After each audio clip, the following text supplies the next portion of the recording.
আপনাদের দুঃখ দুর্দশা আমি ঘুরে ঘুরে দেখেছি। দেশের অন্যান্য জায়গায় কম বেশি উন্নয়ন হলেও আশাশুনিতে উন্নয়নের কোনো ছোঁয়াই লাগেনি।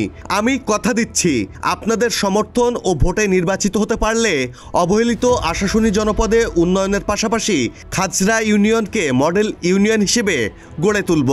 উন্নয়নের এমনই প্রতিশ্রুতি দিয়েছেন বিএনপির জাতীয় নির্বাহী কমিটির সদস্য, সাবেক সাংসদ ও সাতক্ষীরা ৩ আসনের ধানের শীষের প্রার্থী কাজী আলাউদ্দিন।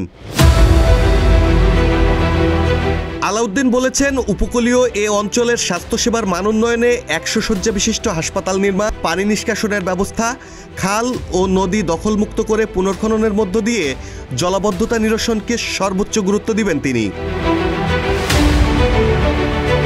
বক্তৃতায় জামাতের কঠোর সমালোচনা করেন আলাউদ্দিন।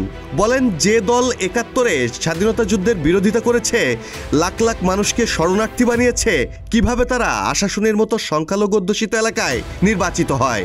যেদিকেই তাকাই সেদিকেই উন্নয়ন বঞ্চিত। কারণ আপনারা সিদ্ধান্ত নিতে ভুল করেছেন।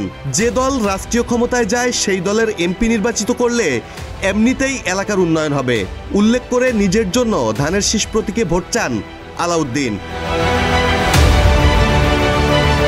রোববার বিকেলে আশাশুনির খাজরায় নির্বাচনী উঠান বৈঠকে প্রধান অতিথির বক্তব্যে কাজী আলাউদ্দিন এসব কথা বলেন। অসীম কুমার ব্যানার্জির সভাপতিত্বে ও যুবদল নেতা মিজানুর রহমানের সঞ্চালনায় আশাশুনি উপজেলা বিএনপির সাবেক আহ্বায়ক রুহুল কুদ্দুস চেয়ারম্যান, সাবেক সদস্য সচিব মশিউর হুদা তুহিন, যুবদলের সদস্য সচিব আবু জাহিদ সোহাগ সহ বিভিন্ন পর্যায়ের নেতৃবৃন্দ ওই উঠান বৈঠকে উপস্থিত ছিলেন। পরে বিএনপি চেয়ারপারসন ও সাবেক প্রধানমন্ত্রী বেগম খালেদা জিয়ার সুস্থতা কামনায় দোয়া মোনাজাত অনুষ্ঠিত হয়।